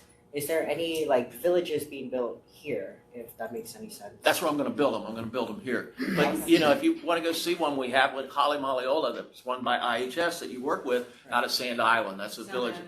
Kalihi Village is right here by the airport. That's a village. Nice. So I'm going to probably build a village-type campus in Waimanalo. I'm going to build one in Waianae. And then in urban, right here, I'm going to do a vertical village. I'm going to take a building, redo it, and have the people, when they move in as a village, they're going to have people supervising, but they're going to have to start running it themselves. I meant, is there more in plan being built here? Yes, those I just talked about. Thank you. Sorry, I'm just sorry, I'm kind of lost today. Yep, absolutely. We're with you. Thank you so much. Community questions? Nice. Okay, thank you so Thank much. you. Thank you. Yeah. We're moving along to residents and community concerns. 3 minutes. Oh, sorry. You can just leave. Thank you. Thank you so much, Aloha. Community. No community concerns. Is We're gonna move along. anyone, okay, so I will, community concern. Go ahead, Angela. Okay. 3 minutes. Okay, sharing screen. Yes? Gonna share my screen. I don't see anything. Can you see it? Yes. Okay. So, Angela Melody Young, on behalf of CARES, sharing a community concern. This was something that we've discussed in the previous meetings. And no, I am not advertising anything. I'm not selling anything. This is not a product. I'm not asking you to purchase my publication. This is a public policy advocacy about community concerns. Okay, so stop the smoking epidemic. Advocate for health of Hawaii's students because smoking is bad for you. Do you like this educational graphic? Because it really disseminates the information. And you can see that what we do is we try to address public health threats. And if you go to our links, you can see that when I click the link, it will guide me to the official federal website. So you know that this is the truth and not just gossip. So the U.S. Surgeon General declares the nicotine addiction is a public health crisis because of evolved tobacco products. We must take action now to protect the health of our nation's students. According to the Center of Disease and Control, the youth vape epidemic is heavily impacting middle and high schoolers. You can see there is a vape disguised as a school supply. This is from the National Youth Tobacco Survey 2021. And so we also post in kid-friendly fonts to really engage the audience, right? What are the federal agencies doing to manage this issue? So you have a list here of the smoking management agencies at the various levels of government, federal, state, county, and we really break it down to show you what the rules are. And so the federal policy relating to smoking is here in the act and a policy form. And then you can also see which federal office manages the Alcohol, Drug Abuse, and Mental Health Administration Reorganization Act, right? The SINAR Amendment, Tobacco 21, raising the federal age limit to 18 to 21. What was the first policy on that? Time, Angela. Okay. Thank you. Thank you so much. I think we get the point. I have one, if that's fine. Go ahead, Carnes. Yeah. I want to thank everyone for Neighborhood Board. I think this is a great start, and I'm happy that this is my first term, so yeah. I do also have an advocacy. I know it's kind of informal, but thank you, Angela, for the idea. I do see that next legislative session, I think we are very well aware about wildfires. So I do hope that we do keep in mind about, because although the Maui fires were huge back in August, there has been way more wildfires in the past, months, not just in Maui, but also on Big Island and also here in the island. So I do hope that we find more ways to prevent fires and and I also do hope that we do take in our community issues a bit more seriously next year, especially issues that could help our constituents. I think one that would definitely be helpful is free community college. I think that we literally have a community college right across us. I think it would be an opportunity to give more opportunities to youth because we need to fill more job positions. We need to make sure that we can help rise the ranks and make sure, because one thing that my college won't stop telling me every time I say I'm from Kalihi is you're from the last working class neighborhood. And I think that's quite important for many of us to keep in mind. So that's all I have for you. Thank you so much, Chris. I do agree with that too. Education for those that are residents in Hawaii should be either free or severely discounted for the cost of living that we all have to endure. So I do agree with that. Any more community concerns? No, none. Thank you so much, Chris. We're moving along to state elected officials. Senator Carl Boots.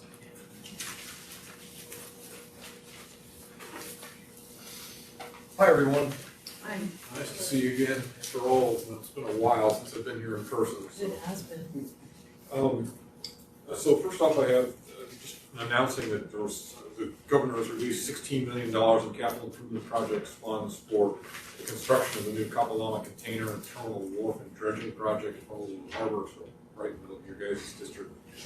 Also, just wanted to remind everybody that COVID is still going. 632 new cases since last week. Average of 69 cases a day, and there were 10 deaths for the whole week. COVID-19 is still one of the biggest causes of death in the country. Over 1.1 million Americans have died from it. So I'd still strongly encourage you to get your shots and your boosters. There was a new shot recently that's targeted at the variant that's floating around right now. I've already had mine. It made me just as sick as the other ones for like a day. I was like laid out, but it does increases your odds of surviving, especially if you're older or have some underlying health issue that makes you vulnerable to the disease.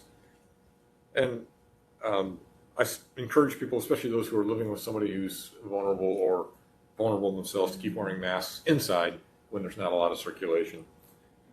Let's see, what else we got? Oh, and flu shots are available now too, and that's also kills a lot of people every year. As a percentage, some of the really virulent ones, I guess, get close to COVID in terms of percentages. But again, the vulnerable, older, respiratory compromised people could protect themselves by getting a flu shot.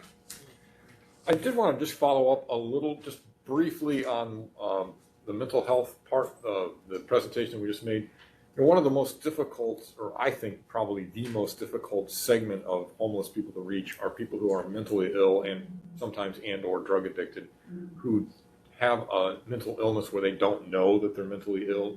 If you go ask them, they say everything's fine, and they've been lying in a street corner in their own, for months. Yes. So we did pass a law quite a few years ago now. I helped pass it, but it was my predecessor, Senator Susie Chenelton's bill. And there is a legal process for. There's a lot of legal hoops to jump through, because you don't want to just forcibly medicate everybody, because that's like what the Cubans used to do and the Russians used to do or the Soviets used to do. But there is a process, and you can a judge can order you to take your meds, and it's for that segment of people who aren't so bad off that they have to go to the state hospital, that they're dangerously criminally mentally ill. But there is a level of coercion when a judge orders you to do something. You generally have to do it. So just keep that in mind. It's very broad. Just about anybody can bring a petition, an interested party, and it includes almost everyone. So if you're aware of someone that you know has been in this particular spot for a long time, Institute for Human Services has actually been the organization that's been the most active with that. And there is something we can do about those people, and there probably, in the whole state, there's probably 500 of them that would benefit from it. It's not really that many people when you look at a population of 1.4 million. But just wanted to make people aware that that's out there, and it dovetails perfectly with what they're doing in Evil A for the drop-in center.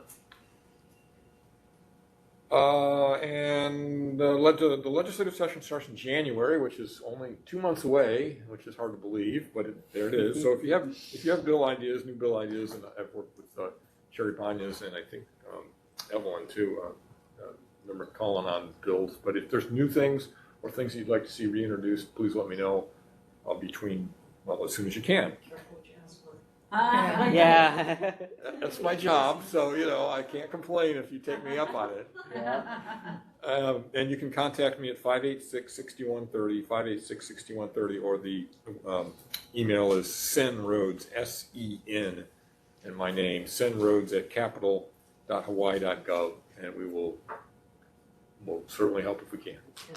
Thank you so much. Any questions from the board? You said petition, so that means a legal document, you have to go to the court. For the Assisted Community Treatment Act, yes, that's right. So if For if an incapacitated adult or mental illness? yeah, if there's someone that you believe is mentally ill and you're an interested party, which is, like I said, is very broadly defined, you need a lawyer and you need a psychiatrist to go out and evaluate them. And so I think usually it's easier just to talk to IHS and say, hey, we know there's this guy at such and such a spot, and at this point, part of the problem is they just don't have enough. They don't have enough beds, so that's why the city and the state are talking about more beds of the right variety. And the other choke point is not enough lawyers to bring the petitions because there's no money to be made in it. And so IHS does have lawyers that work for them, sometimes what they call pro bono for free, or sometimes I think they actually do hire a couple lawyers to bring petitions. But yes, it's a pretty complicated process because when you think about what you're doing is you're ultimately you're making somebody take a prescription that alters your brain chemistry. So you don't, as a legal matter, you don't do that lightly. Yeah. Thank you. Any parts? Yeah, I just wanted to thank you for that bill and introducing it, as someone that has been trying to let minors know that they are able to get free therapy and free mental health services as long as they have health insurance. I'm glad that that law now exists. So I saw that you introduced free community college last session. It probably wasn't my bill. I'm sure I signed on it. You signed on it, Yeah, but I'm thankful for that.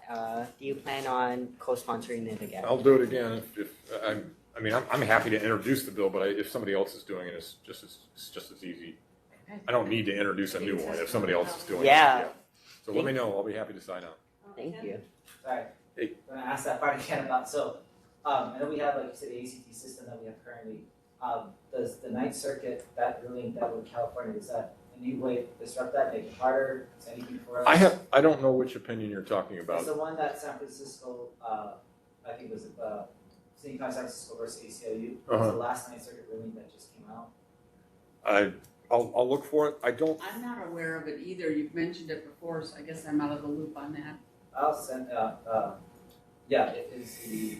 That it is currently what they were mentioning on it was that the way that California was trying to do, and they have we were talking about the 5150 rule from before, it was like their version of, I think, like an ACT or whatever it is.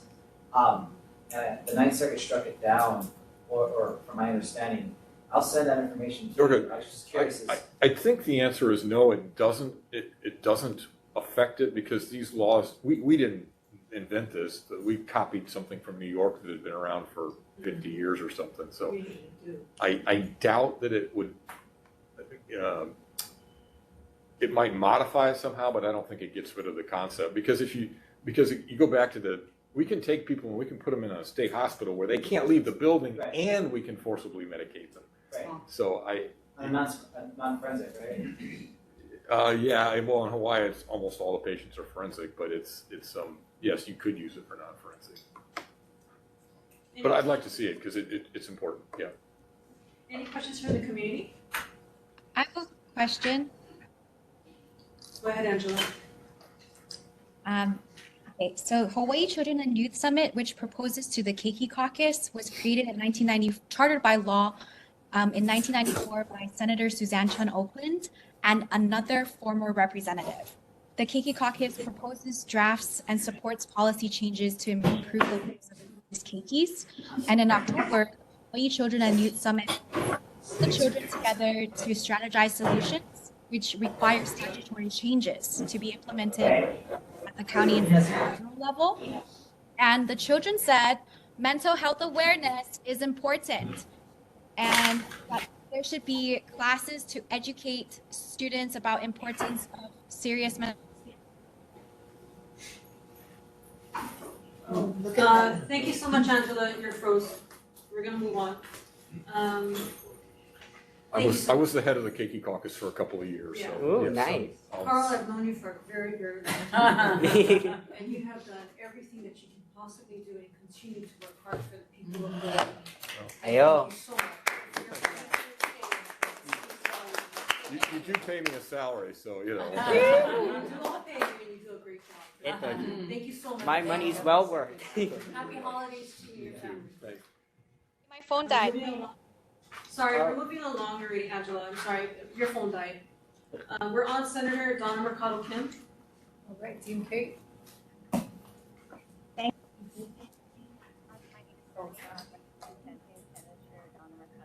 Oh, sorry, we can't hear you. Something's wrong with your microphone, or can't hear you too much. We still can't hear you. It's not that you're muted, it's just it's really hard to hear. Speak in this That's great. Perfect. Perfect. Thank you everyone for your patience. Never mind. Oh. Still.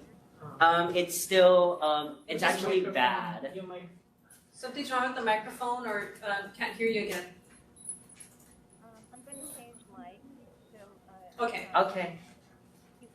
I can either change now or you want to come back to me. We'll come back to you. Okay, thank you. Okay, thank you so much. Next is Senator Glenn Wakai.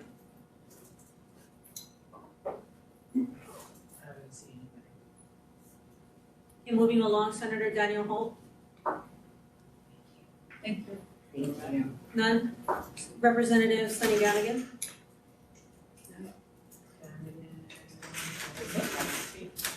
Okay, Governor Josh Green, representative. She's here. She's here. Driana. Hi, so sorry. This is Drake Kalihi, Governor's representative. I'm actually at a conference in California.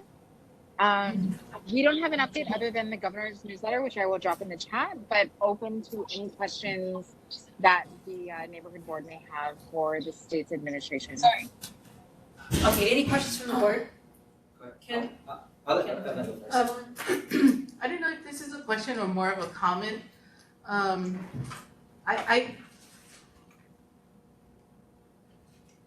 didn't like the fact that the governor was the speaker on behalf of HECO and all these other big companies.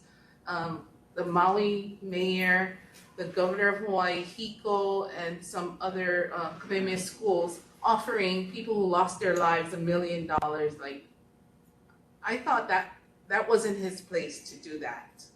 That's just my comment as a person that lives here. That was like big fight all over again. I can definitely note that and relay that back to the governor's office. Thank you. Ken? Hi, Drake. Thank you, Madam Chair. So I just had a question about the GIAs or the grant and aids. The governor at the time, when the governor first took office, he did the executive order for the $50 million that was supposed to be put before. That money, a lot of it is still stuck in what's called DLIR, Department of Labor and Industrial Relations, Office of Community Services. So that money, a lot of it is still stuck in there. I know because I know nonprofits that had their award letters, so on and so forth. This session comes around now, and whatever other GIAs are still in there. I'm just putting this on record because I think that that's a lot of money. So I would imagine, maybe close to another 20 million that's still stuck in there, maybe 30. And then we have this session, whatever it is. I just wanted to make note of that if there's anybody that's going to take a look at that. Right now, I'm just guessing in terms of the numbers, but how much normally GIAs are about, what, 50 to 80 million a year, or somewhere near there. Just something that no one's taken a look at, please, I'd love to have your guys' comments on it, and I'll wait on that. Thank you. Thank you so much. Any questions from the community? Question. Go ahead, Angela.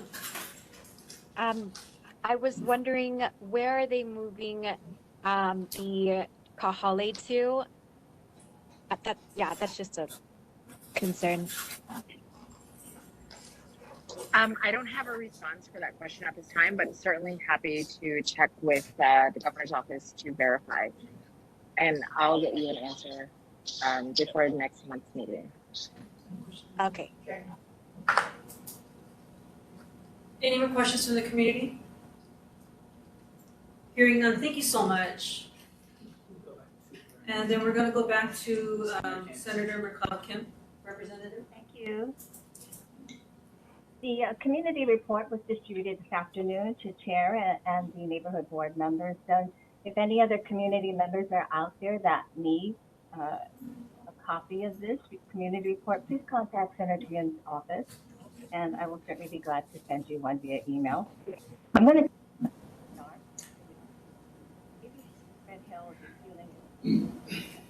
I don't. Sorry, somehow you went loud to soft. Yeah. I'm going to, well, the key takeaway from the Navy Red Hill defueling update is that the defueling process is moving along accordingly to its timeline. And the Navy reiterated its commitment to building trust within the community. To date, more than 93 million gallons have been defueled. SNAP Hot Foods benefit is extended through December 31st, 2023, that according to the Department of Human Services. During this interim, the highlight is the second two-day special session, and the Senate needs to convene to confirm 2 judicial nominees to the Hawaii State Supreme Court. The names of Governor Green's appointments can be found in the community report. With regard to the State Department of Transportation update, Senator Kim's office has requested that the DOT to send an update on the red light camera safety pilot program project. The 1-year mark since its institution. Probably water 20. No fraudulent electronic benefit transfers have been reported, and the State Human Services Department has a list of tips to FCC? and the CR. What's happening? And with regard to the volunteer legal services, it will conduct a free pop-up legal advice clinic this Saturday, and walk-ins are welcome. Contact information, again, is in the CR. It's exciting that the community will be having its Christmas parade. Senator Kim will be attending a legislative conference on the mainland, and unfortunately is unable to attend any one of them, but she sends a big mahalo to all the volunteers working on this 2 special events. And since there will be no neighborhood board meeting next month, we want to wish you all a happy Thanksgiving and happy holidays. This concludes my report. Any questions that I may take back to senators? Any questions from the board? None. Any questions from the community? None. Thank you so much. Happy holidays Thank to you. you. And Yes. Thank you, everyone. thank you. Aloha. Aloha. Okay, we're moving along to Mayor Rick Blangiardi's representative, Stephen. Good evening, board members and residents. My name is Stephen Courtney, the representative, the mayor's representative for the Kalihi Palama Neighborhood Board, and I'm also the Deputy Director of Information Technology. I would like to report on highlights from the mayor's newsletter first for November 2023. First, highlight on affordable housing. Last month, the Office of Housing submitted the city's 2023 housing plan, which outlines how we'll work with our partners in the private and public sectors to drive delivery of approximately 18,000 units between fiscal year 2022 and 2029. On October 11th, Mayor Blangiardi joined local and state leaders for a blessing ceremony at the Hawking Building, Chinatown, where dozens of affordable units are now under construction. The project received nearly $4 million from the city's Affordable Housing Fund program. Mayor Blangiardi tours Lahaina in a remarkable show of unity and support for county mayors, including Mayor Rick Blangiardi, traveled to Maui last month to visit Lahaina town, which was ravaged by the devastating wildfires that swept through on August 8, 2023. $1 million in grant for art on Oahu. The city and county of Honolulu is proud to announce it will receive up to $1 million in funding for public art. Honolulu is one of just 8 cities across the country to secure a grant through Bloomberg Philanthropies Public Art Challenge, with more than 150 cities applying. In regards to the climate adaptation strategy, Honolulu's climate adaptation strategy to adapt to the impacts of the changing climate, the city has created a community-driven climate adaptation strategy called Climate Ready Oahu that outlines actions for adapting to sea level rise, increase in temperatures, and other climate hazards. The strategy was released in early November, and the city wants your input by submitting public comment at climatereadyoahu.org. If you have any issues to report, please use HNL 311 to report issues such as potholes, graffiti, street lights out. And also, if you want to receive updates in regards to weather, emergency alerts, notification, please use HNL.11. Yeah, that's all I have in regards to the mayor's message. I'm here to take any questions. Any questions from the board? Any questions from the complaint? Sorry, Cards, I go forgot. ahead. Yeah, hi, Cards. I have, is Radiant and Tyler's, they're okay. Same, it's gonna be the same question for all three. My friend, he reached out about fixing the sidewalks for Gulick and improving the sidewalks because it needs to be more accommodating to people with disabilities, and I do want to know like how can we work towards being more accommodating to people with disabilities, specifically that sidewalk, to make sure that it's less it's more usable. Yeah. Okay, that I'll have to probably get Department of Transportation Services involved in that. So because I do know they have a program in regards to making the sidewalks a lot more accommodating. But I can probably address that for the next meeting in regards to getting a response. Perfect. Thank you. Oh, and I just wanted to give an update and a big mahalo to that big tree that was cut down. It took about a year. But it's done, and I wanted to thank you so much. The entire community, my neighbors say a big mahalo too, because it was affecting people that go to the park, and it was affecting the entire neighborhood too. So thank you so much for getting that done. Okay, I'm glad they did get to that. Yes, thank you so much. Any questions from the community? None? Thank you so much, and happy holidays to you and your family and everyone there. Yeah, thank you. Aloha. Okay, so we're moving along to Councilmember Radiant Cordero. Good evening, Chair, board members, and community. Hopefully you can hear me well. So I am Linda, Councilmember's representative this evening. She has provided a written report for you all and dropped it off at the Hale, so hopefully you guys have a copy in front of you. And I also included in the chat for those who are online Councilmember wanted to highlight a few things. So we have been receiving issues in the past year regarding the lights at the Kalihi District Park. And Councilmember would like to inform you all that since October 7th, those lights have been repaired or in the process of being fully repaired. And we had reports that the tennis courts, basketball courts, the fields all are fixed and working operationally. And I believe we're continuing to work on completing the remainder of the gym. And so she does want to thank DPR, Department of Parks and Recreation, and the Department of Design and Construction for their efforts to, listen to her concerns and then repair these. And she did appropriate funds to address this issue too. So thank you to the departments. She also wanted to highlight the Christmas parade, the Kalihi Business Association Christmas parades, which she will be participating in. So she looks forward to seeing you all there.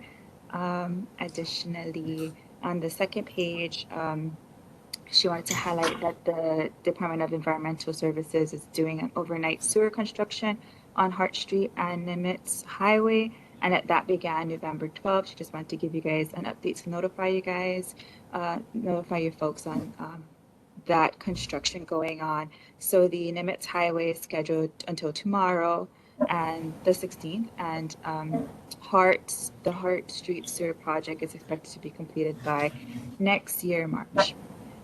Additional information on the next 2 pages is the city auditor's highlights of the DDC's implementation of the city's capital improvement program. So you can go into the link and read more about their highlights there, as well as the press release that the council did pass the curbside recycling bill 47, which Councilmember Cordero did co-introduce, and that would basically increase the material that the city must accept in the green curbside collection bins. And lastly, Councilmember did want to wish you all safe and happy holidays, and thank you for your time this evening. I'm available to take back any questions. Any questions from the board? Go ahead. Hi, Linda. Question, was radio part of the addition of the benches on at Kalihi Waina Neighborhood Park too? Addition of the benches? I'm not too sure. I'm not too sure. I have to check. Love it. Oh. Any more questions from the board? Go ahead. Hi, so I live on Banyan Street, and I've lived there 9 years, and we don't have recycling. So I'm wondering, why don't we have green bins on our street? Okay, I'll take back that question. I mean, there's no green bins anywhere because I walk my dog all around my neighborhood. So it just, I was just told we don't have recycling here. And I came from Minnesota where we recycled everything. And so it was really a shock. And then to see this, I'm like, oh, some people have recycling? So I'm just checking. Thanks. Thank you so much. Cards? Yeah, same question that I gave the mayor, which is Gulick Avenue. And Beckley Street too, please. Yeah. Because these kids, they only have the road to walk on, and they have AirPods on. They almost get banged every day. Me. I didn't forget that question. I didn't note it down, so I will take that back. And as well as adding Beckley Street. Thank you. Any other questions from the board? Hearing none. Any questions from the community? Seeing. Thank you so much. Happy holidays. See you in January. Aloha. Okay, moving on to Councilmember Tyler Dos Santos. Aloha, this is Liv Robinson for Councilmember Dos Santos Kim. Can you hear me okay? Yes. Fantastic. Hello, Chair. Hello, board members, community members. I have a very brief report. Last night, Councilmember co-hosted a Games Room town hall to talk about the bills he's co-introduced, Bill 57 and Bill 58, to try to kind of take some other approaches to help penalize landlords and use HPD and the Department of Planning and Permitting to be able to enforce and shut down the game rooms. It was well attended by many of our neighborhood board chairs, to include, I believe, your chair. So thank you for that. We'll be looking for engagement from the community moving forward. If anyone has any questions, please, I'm going to put my, contact information in the chat. I will also make sure that you have the link to Councilmember's November newsletter and all of his newsletters. All of those are up on the website. So again, I'll put all of this in the chat. Thirdly, the primary urban development plan has been released, and Councilmember was recently traveling, had plenty of time to look at it. He reports that he is pleasantly surprised. Definitely has some suggestions moving forward, but we're asking that all of the neighborhood boards please take a look. That link will also go into the chat, and I can send these to the chair as well so that you can share with the board all of these links. But please take a look, weigh in. That was released on, I believe, the 1st of November, and I think we have about 6 months to be able to weigh in on that. So lastly, if we're looking for spring interns. So we've been building a program of interns that it's going very well, but we're coming at the end of our recent interns term with us. And if anyone knows anyone of any age and just policy minded that might have some time to volunteer with our office, please have them reach out to me. And hopefully they'll be a good fit and we'd love to have them. So I think that's all I have. If anyone has any questions, I'd be happy to take them back to the council member. Cards, go ahead. Thank you, Lynn. Amanda was looking at me when the intern happened. I will let other people notify. Sadly, I'm interning with Ganadin again next semester. But same question with the mayor. So, with Gulick Avenue? So yes, I just can you, if you, do you mean the whole sidewalk? And can you, like, maybe not right now, but maybe you could reach out to me or have your friend reach out to me with some specifics about the problems and the improvements needed. And then I can put in a request for investigation and service report. And that's something that can be tracked, and it's something that, we'll get some feedback on. I'd be more than happy to do that. Will do. Mahalo. Okay. Yeah. Same regards to Beckley, I think it was Beckley and Hoftailing. If that is the case where, a study needs to be done, or can that just be put on the tip, immediately, or for the next go around on the transportation improvement plan? Well, I wouldn't know. I mean, I can put in an inquiry. So, okay.